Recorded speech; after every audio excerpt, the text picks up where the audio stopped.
This podcast is graciously supported by our friends at Howie's Market, a neighborhood grocer that's been around since 1960. Longevity and quality meat at Howie's Market, a full-service specialty grocery store, the finest wine and spirits, the best and freshest produce, fish brought in every single day, a meat department named the best by Los Angeles Magazine. Besides being a wonderful market to do your shopping, Howie's barbecues every single weekend, rain or shine. Tri-tip sandwiches, half chickens, a variety of sausages, smoked baby back ribs, and the best all-beef hot dogs. Howie's Market, located conveniently in the heart of San Gabriel at 6580 North San Gabriel Boulevard. Howie's Market. I mean it when I say it. I'll see you there.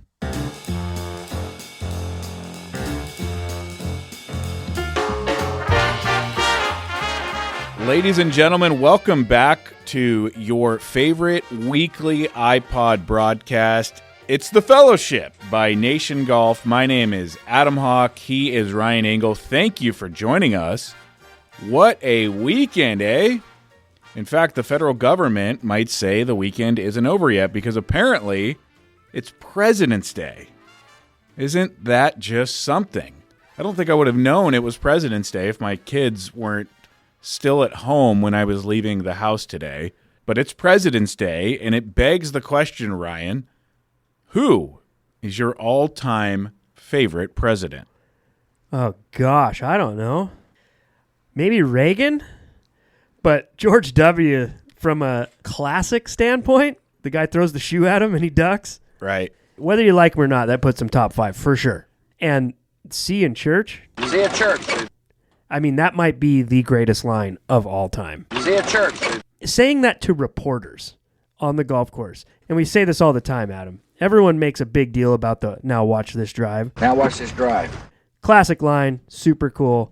But getting in the cart, leaning back, and George Sr. was driving the cart, right? Mm-hmm. And he's just looking like standard dad, former president, driving the cart, normal posture, grabbing the wheel, 10 and 2, just looking real by the book.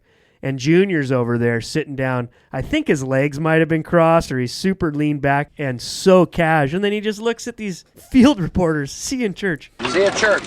That's pretty all time. Yeah, I'm a huge fan of 43, policies aside. I just love his effortless swagger. Ducking when the shoe was thrown at him, which you mentioned, was a quick reaction. It was athletic. He had a smile on his face. He also threw a first pitch out after 9/11 that was right down the middle. Guy looked like Nolan Ryan. Right down the middle with movement from the rubber. And speed.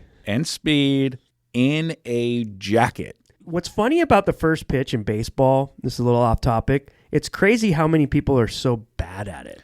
When I see folks throw out the first pitch, man or woman, boy or girl, and they spike one or they airmail one or they miss the target by 15 feet or they palm the ball, I always think to myself that their childhood was devoid of the rite of passage of being out in the backyard playing catch with your dad.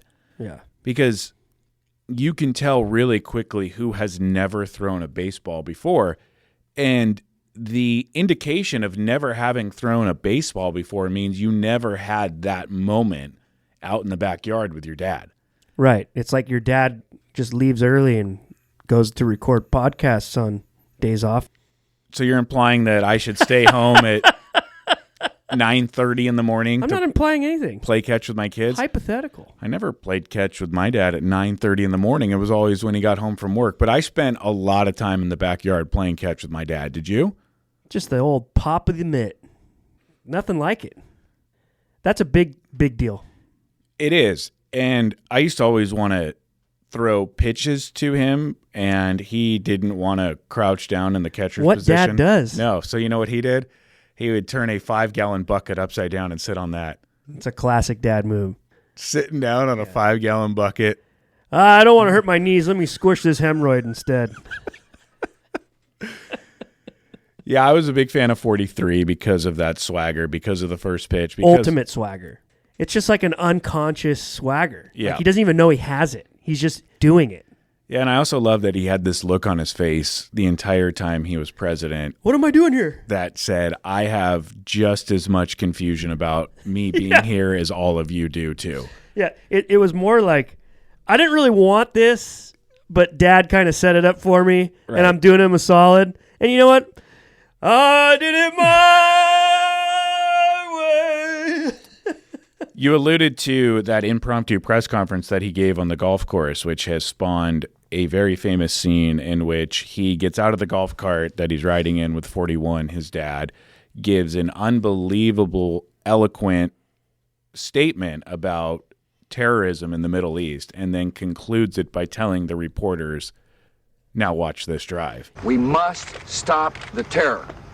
I call upon all nations to do everything they can to stop these terrorist killers. Thank you. Now watch this drive. Then he smokes one. Then he gets in the cart. He puts his feet up on the dash, riding with his dad. And instead of saying, see you later, thanks for coming, he stares at the secular media and says, see you in church. See you at church. Yeah.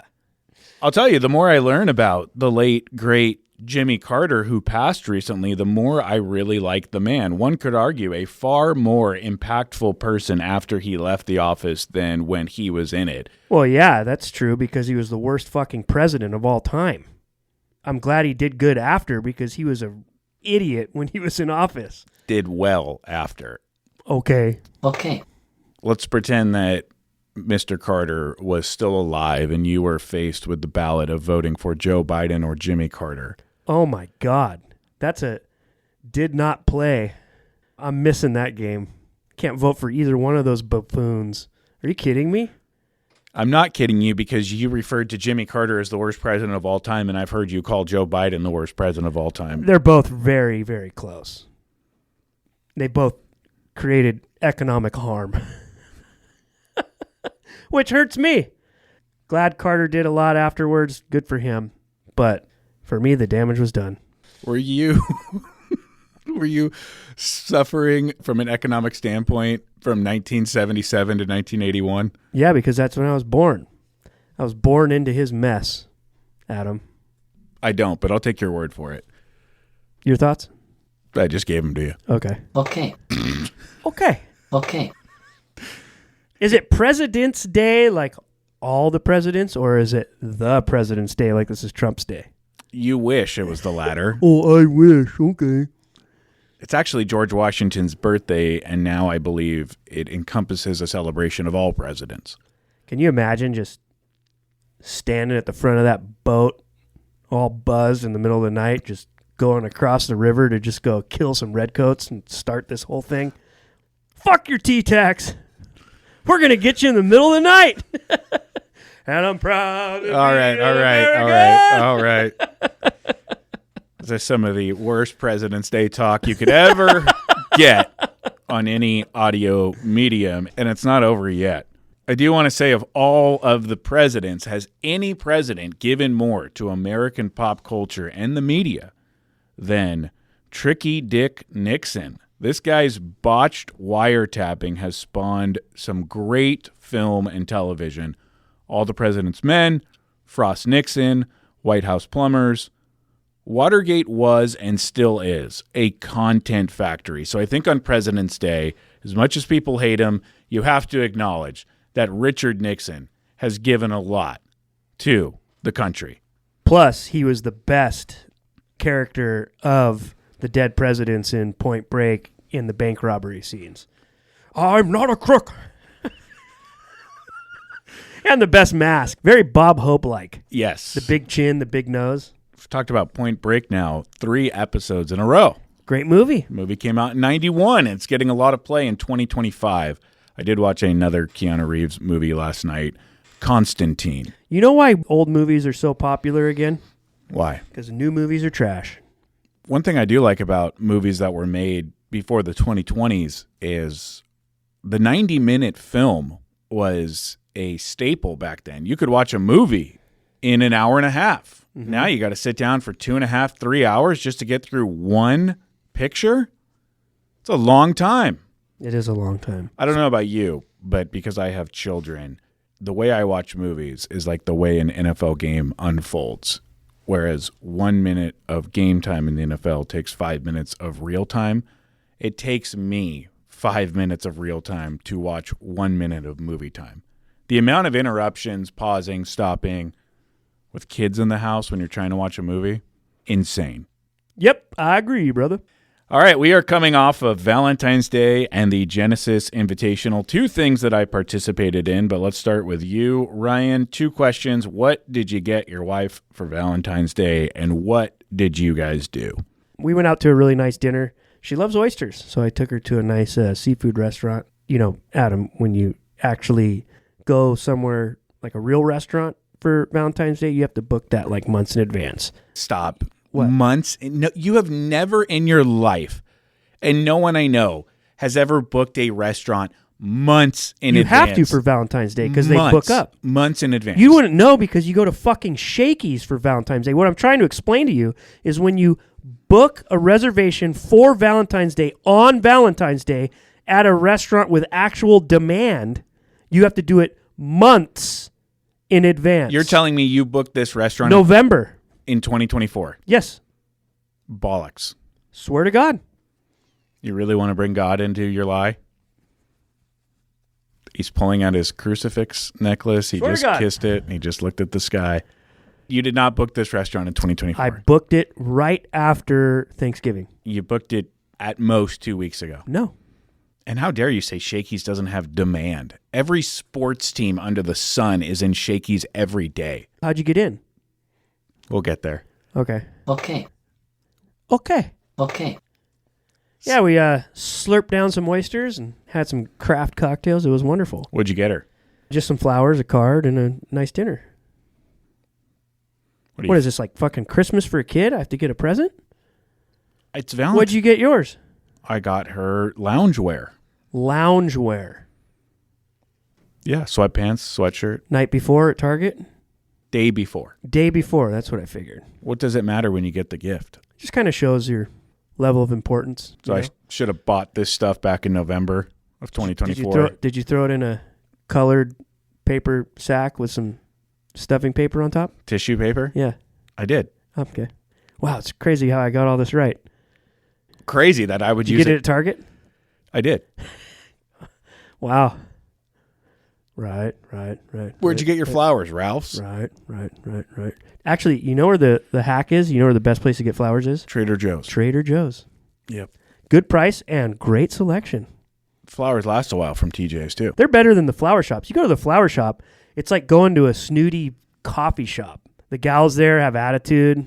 They like correct you when you don't know what you're talking about. You're like, just give me a fucking coffee and a sack of roses, please. So now you've merged the two, the coffee shop. Yeah, they're both the same. Same person. They probably, where'd you work before this? Starbucks.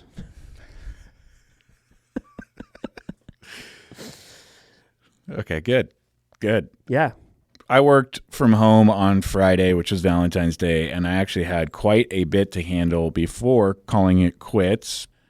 So I skipped lunch, worked through lunch, and had not eaten breakfast that day. Oh, were you okay? It all leads into the end of the story Okay. and how we were able to get a table at Shakey's, one of the most in-demand restaurants of all time. So I worked through lunch, didn't eat breakfast, and by the time we picked up the kids from school at 2:30 in the afternoon, I made an executive, hangry decision, and I told the entire family that we were going to dinner at 3 p.m. Wow. That's how you got in, huh? Yeah. Dinner, and not just any dinner, but Valentine's dinner at 3 p.m. And yes, my kids go with us to Valentine's dinner. I don't care. My wife doesn't care. It's a bit of a hokey holiday, if we're being honest. And I'm not going to gas babysitting and a trip all the way up to my in-laws to really try hard on Valentine's Day. You know who tries hard on Valentine's Day? 15-year-olds who just got their first girlfriend. That's who tries hard on Valentine's Day. You know who rightfully mails it in adults in 15-year relationships who have real things to celebrate, like wedding anniversaries and promotions. Yeah. Even the name of the holiday, Valentine's Day, is so sophomoric. Don't you feel stupid when you're saying it? I don't know. I just can't get this picture out of my mind that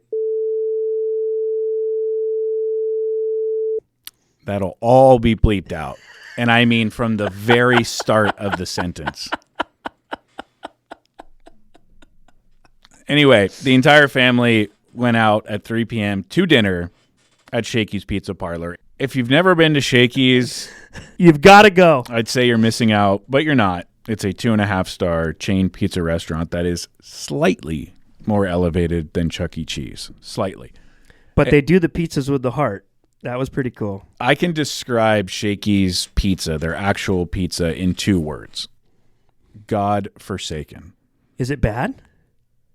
It's not good.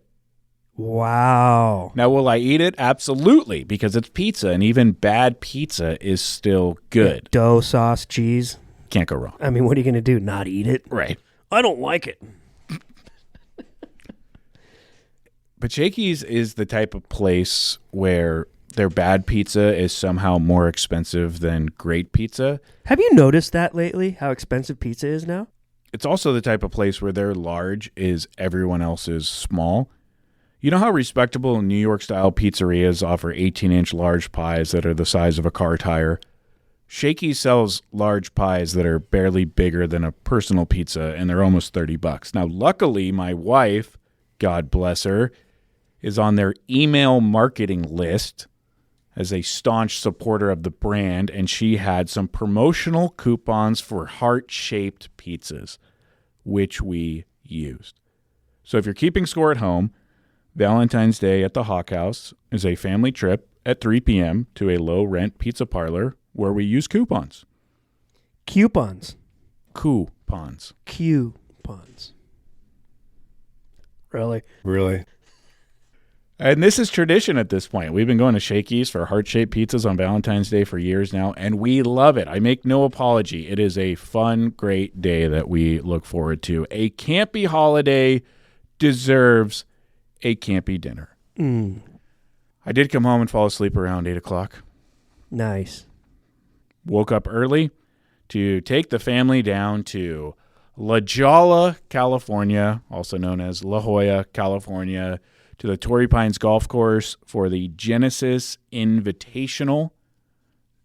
We were very excited to go for a couple of reasons. Number one, Davis Thompson, who is Joe Etter's boss. Joe Etter, as all of you know, is our good friend, professional caddy.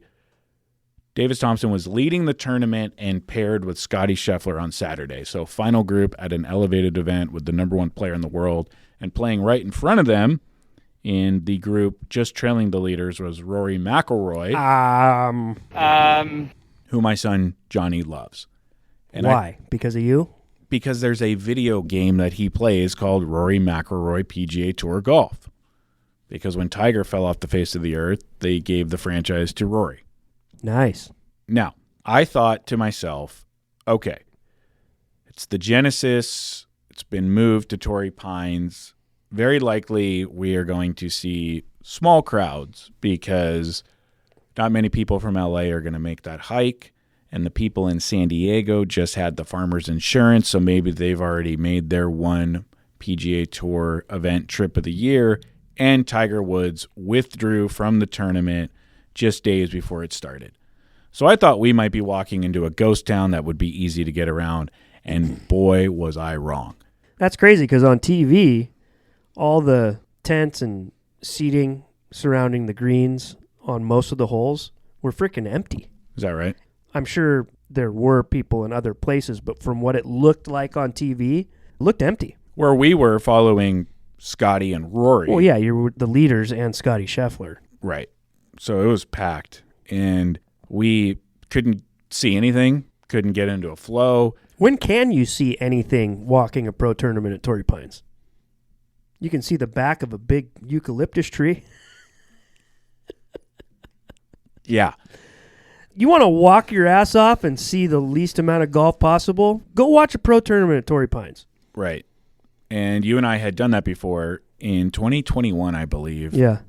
At the U.S. Open. So this was my second time going to Torrey for a golf event to watch. And it was difficult. That property is expansive. It's huge. It's cliffside real estate that goes on forever with natural habitat in the middle of it. So you are traversing all over the place. It's also tight and narrow. And despite the fact that it's on cliffside property, there's not a lot of elevation change. So there's not a lot of high ground to go get vantage points if you can't get to the ropes and behind the golfer. A lot of back of the head.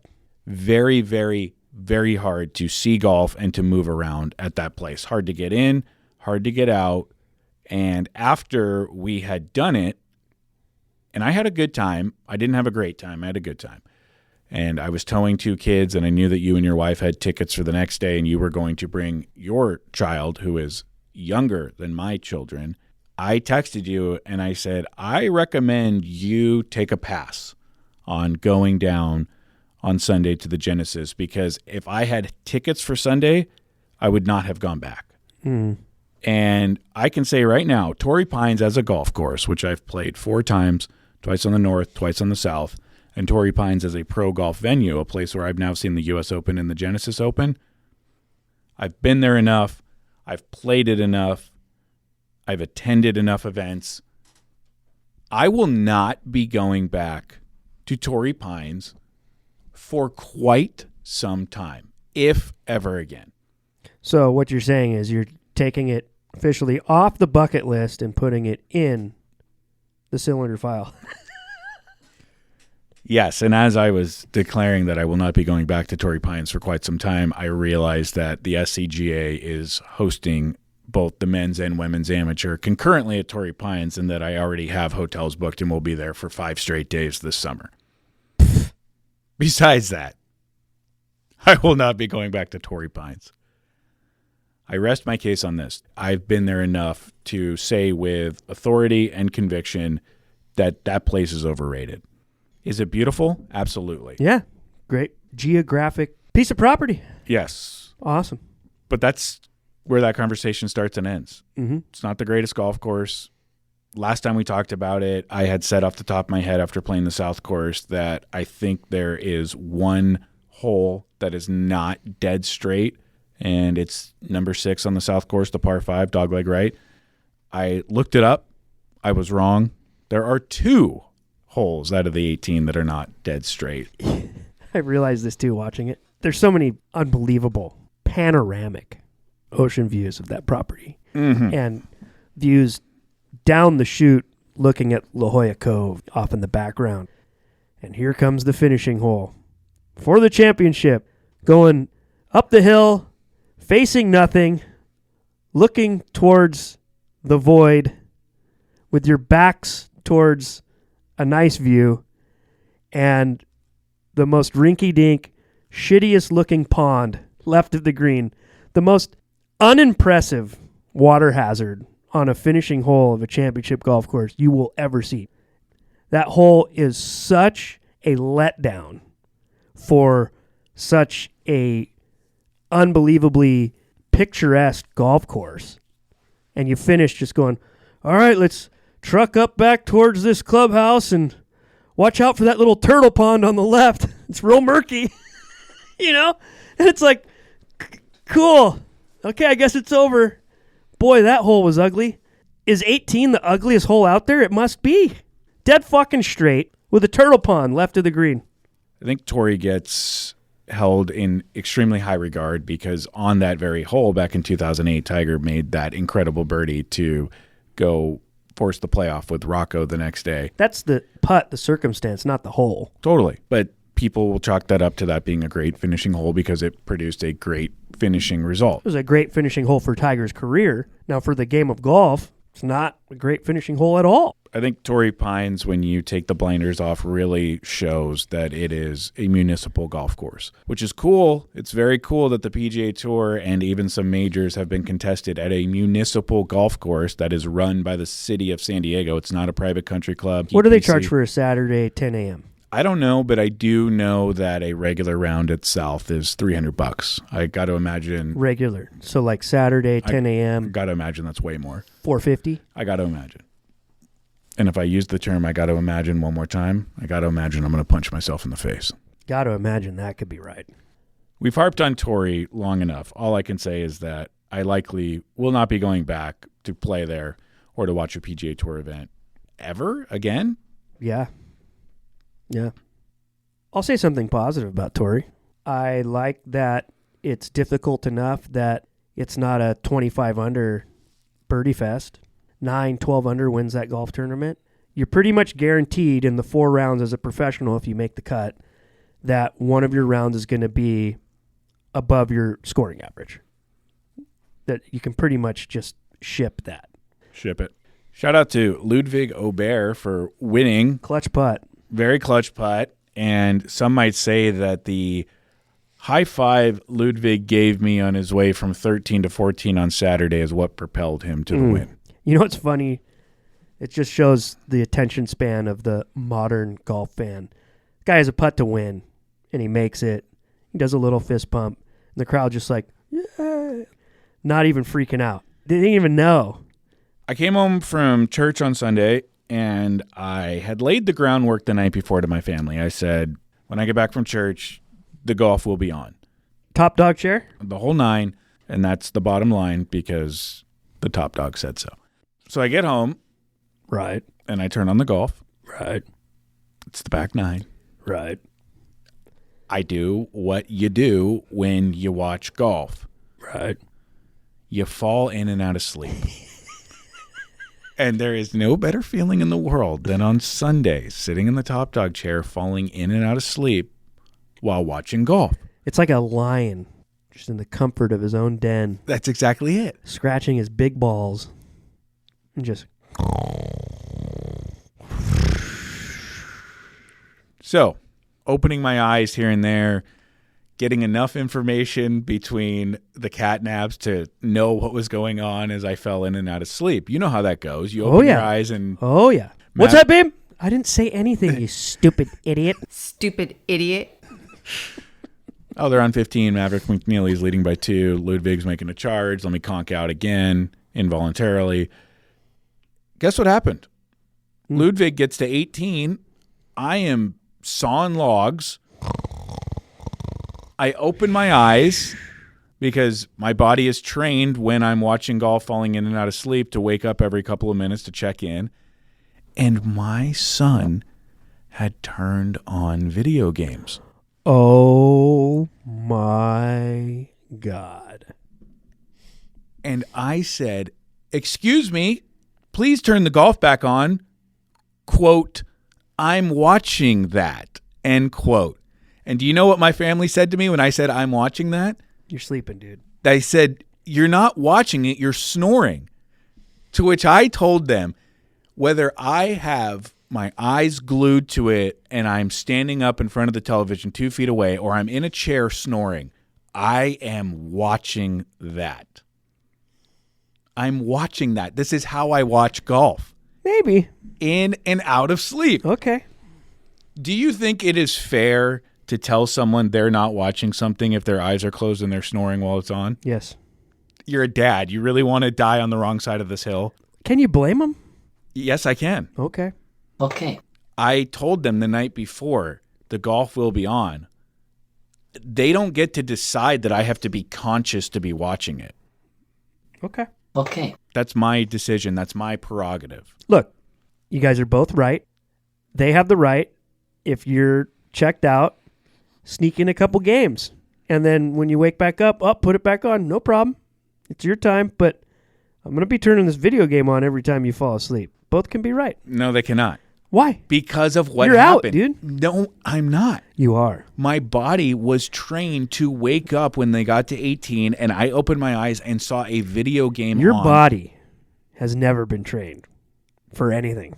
It's definitely been trained for falling in and out of sleep watching golf. Years of this. The fact that I woke up and video games were on proves my point that I know how to wake up for the important stuff. And as soon as I flipped it over, Ludwig was making that putt. And I should not have had that 2 minutes of panic of missing the final bit. And if they're smart, they know as soon as it's over, I'm conking right back out. Right. Which I did. Right. Can I quiz you on a few things?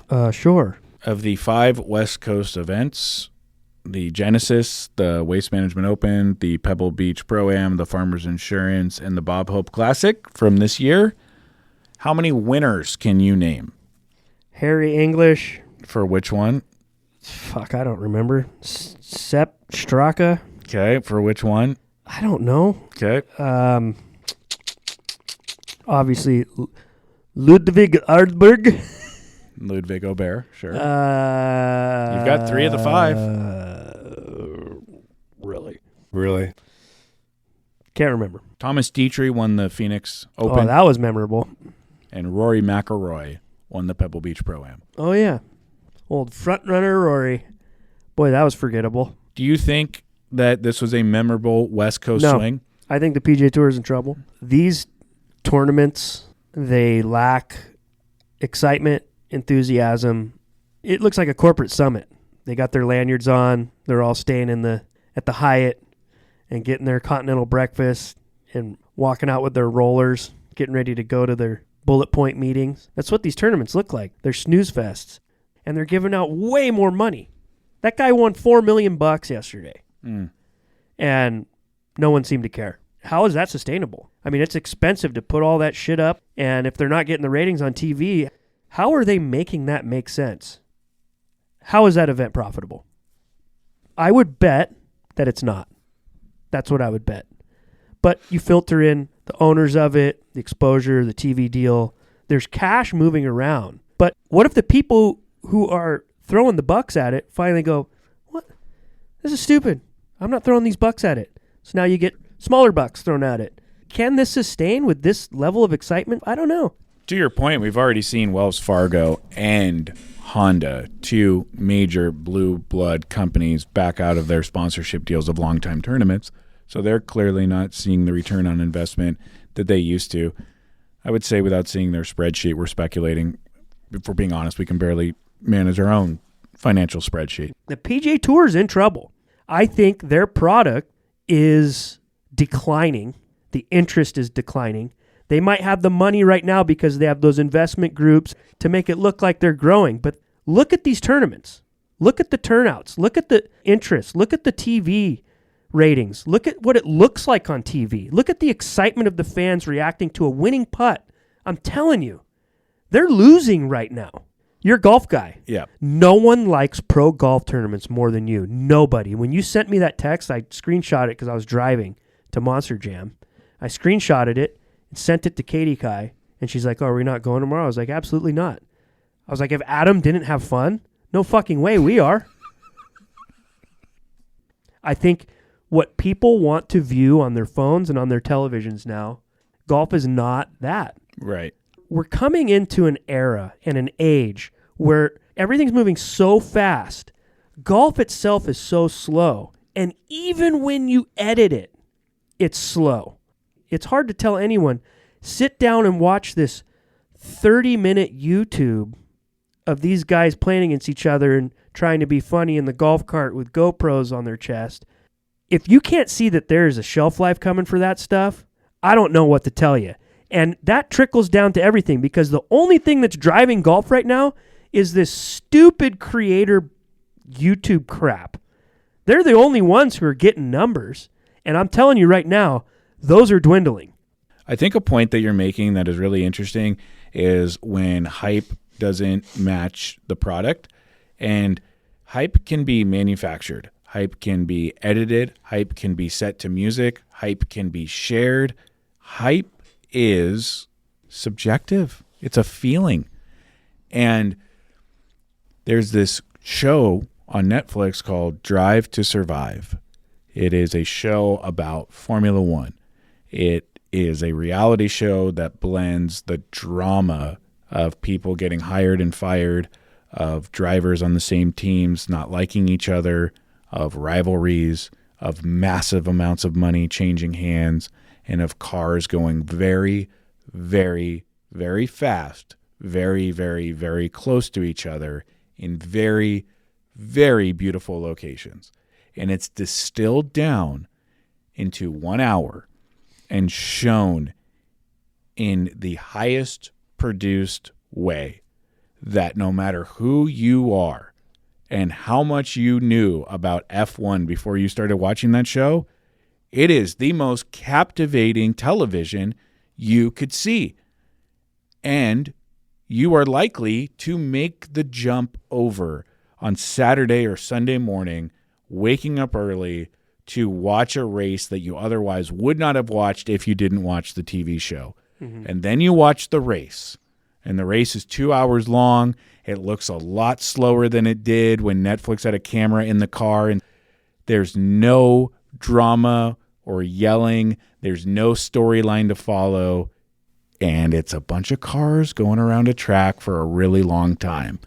And the product, the real product, does not match the edited hype. And that's what we're seeing in golf right now. And golf now has their own Netflix show, Full Swing, a show that my wife really enjoys. Does her enjoyment of Full Swing mean that she wants to come home after church and watch the final round of the Genesis? No.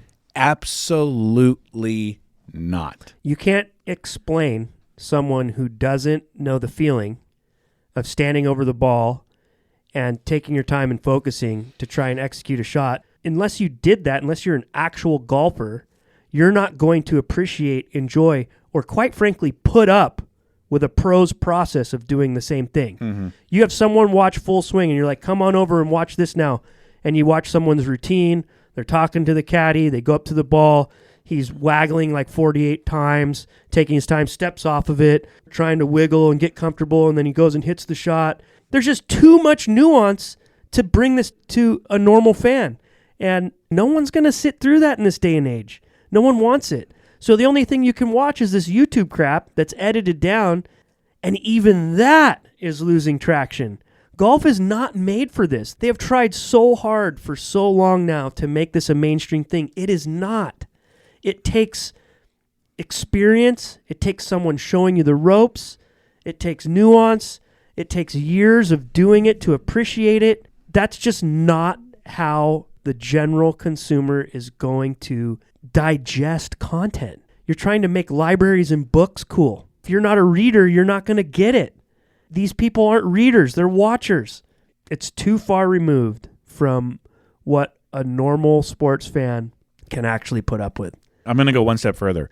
Not just a normal sports fan, a normal person in this day and age of entertainment. I think it makes no sense to a normal person. It barely makes sense to a sports fan. Mm-hmm. And it's beginning to not even be worth the time of most actual golfers. Wouldn't you rather, on Saturday, instead of going to Torrey, wouldn't you have rather been playing in a foursome with your best friends? Yes. Yes, I would. Even during the Masters, I would rather be playing golf. Take it easy.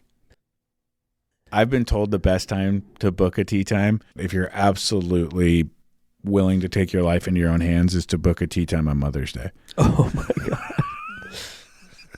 I hear the golf courses are wide open. Yeah. So Monster Jam, the monster truck rallies, you've been now, 2 or 3 years?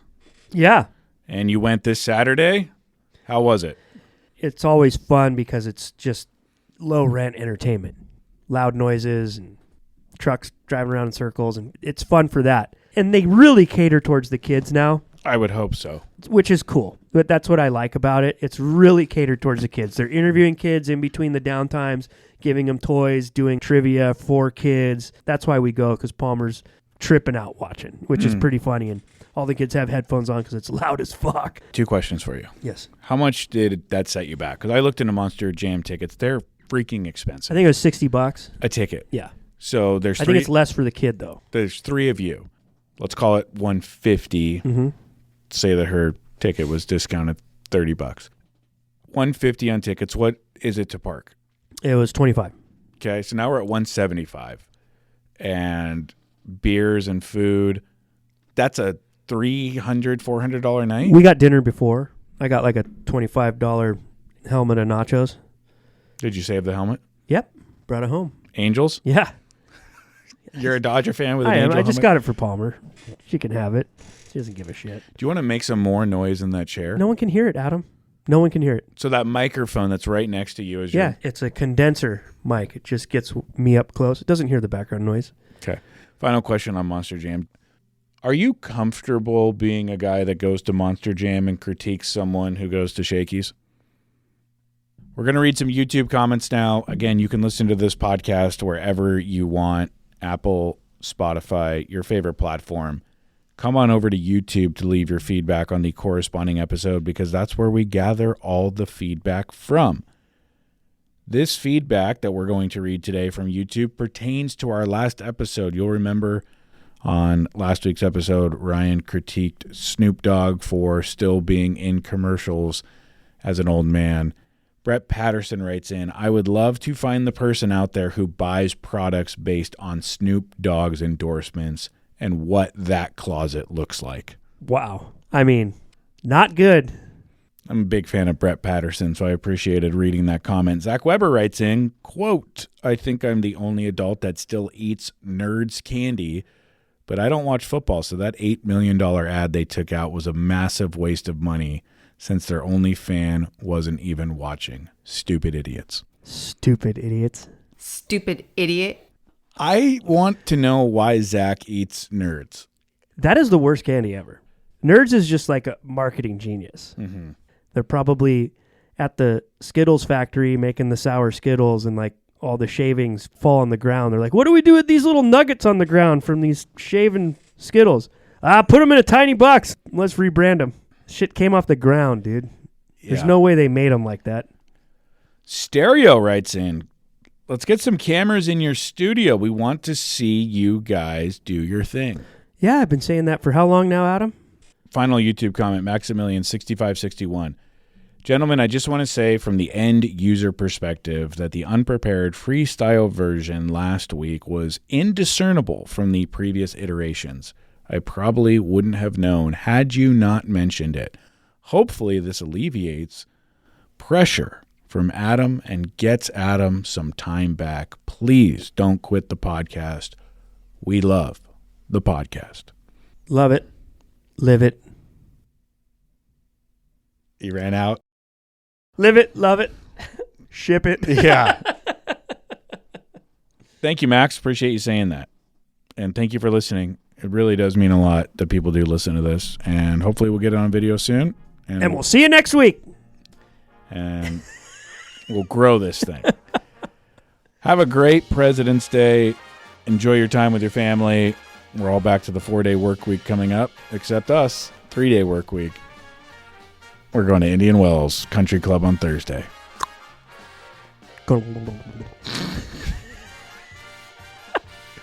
Thank you so much for listening. We will talk to you next week.